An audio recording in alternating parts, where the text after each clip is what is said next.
ముందుగా Valliswar sir, first భారత రత్నగా నేను మన టైటిల్ కూడా మన నరసింహం భారత రత్నం అని పెట్టాను. నరసింహుడు అని మీరు తెలుగులో టైటిల్ పెట్టారు, హాఫ్ లయన్ ని నరసింహుడు అన్నారు. సో నాకు అప్పుడు మీతో మాట్లాడిన రోజులు నాకు గుర్తున్నాయి. యాక్చువల్లీ నరసింహం ఈ రెంటికి ఒక లింక్ కూడా ఉందని ఆ వినయ్ సీతాపతి గారు ఎక్స్ప్లెనేషన్ కానీ మీరు రాసిన విధానంగానే నాకు గుర్తుంది. ఒకసారి మీ నుంచి వినాలనే నేను అనుకుంటున్నాను. మన నరసింహం భారత రత్నం ఈ టైటిల్ కి సంబంధించి లేదా నరసింహుడికి సంబంధించి కొన్ని వాక్యాలు మాతో పంచుకుంటారా? ఫస్ట్ ఆయన పివి నరసింహారావు గారు చాలామంది దృష్టిలో ఇప్పటికీ ఆయన ఒక సాధువు. సాధు అంటే ఏదో గోమాతలాగా చాలా సాధు నాయకుడు అని చాలామందికి అలా కనిపించాడు ఆయన. కొంతమంది పెద్ద పెద్ద పెత్తందారి వర్గాల నేపథ్యం ఉన్నటువంటి నాయకులు కూడా పివి నరసింహారావు గారు ముఖ్యమంత్రి పదవి పోయిన తర్వాత ఆయన పట్ల అలా వ్యవహరించారు. వాళ్ళు మాజీ ముఖ్యమంత్రులు కూడా ఉన్నారు.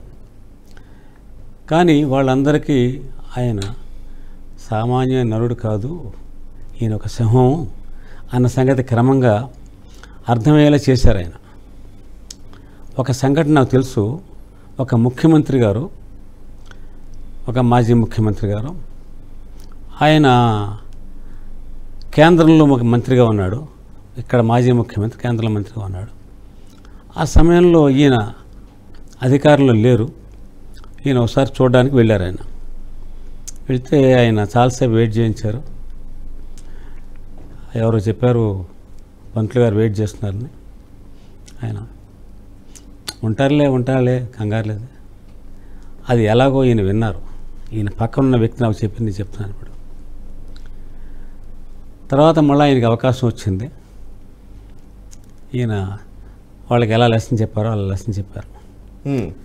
అంటే కేవలం ఆయన ఏదో తక్కువ మాట్లాడతాడనో లేదా పురాణాల్లోంచి కోట్ చేసి చెప్తాడనో భగవద్గీత వాక్యాలు చెప్తాడనో ఆయన ఒక సాధనాయకుడిగా చూశారు. కానీ ఆయన వెనకాల లౌక్యం, పరిణతి చెందిన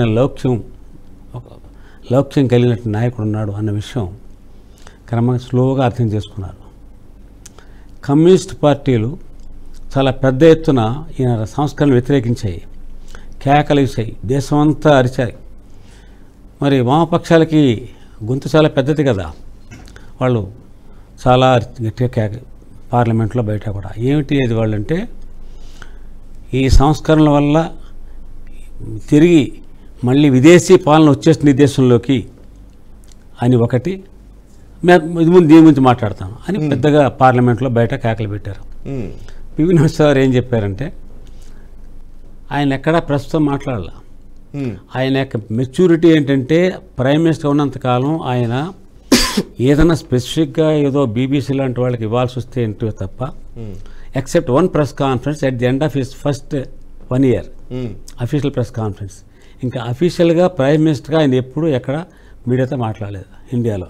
ఓకే, ఎందుకని మీడియాను దూరంగా పెట్టాడైనా ఆ తర్వాత చెప్తాను మీకు.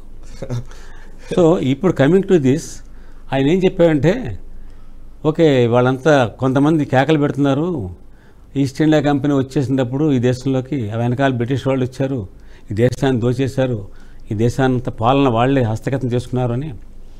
ఇప్పుడు నేను ప్రశ్నలు అడుగుతున్నాను, వాళ్ళు ఎవరైనా చెప్తారో చూడండి. ఆ ఈస్ట్ ఇండియా కంపెనీ వాళ్ళు ఆ బ్రిటిష్ వాళ్ళు వచ్చారన్నారు కదా, వాళ్ళు ఈ దేశంలో రైలు పట్టాలు వేశారు, రైలు పట్టాలు తీసుకెళ్ళిపోయారా? పోనీ పోర్ట్లు కట్టారు, తీసుకెళ్ళిపోయారా? పార్లమెంట్ బిల్డింగ్ కట్టారు, బిల్డింగ్ తీసుకెళ్ళిపోయారా? ఏం తీసుకెళ్తారని మీరు భయపడుతున్నారు, ప్రజలు భయపెడుతున్నారు అని అన్యాపదేశంగా మీ పబ్లిక్ మీడియాలో మాట్లాడే తప్ప ఓకే ఎక్కడ ఆయన డైరెక్ట్ కాన్ఫ్రంటేషన్కి వెళ్ళలేదు.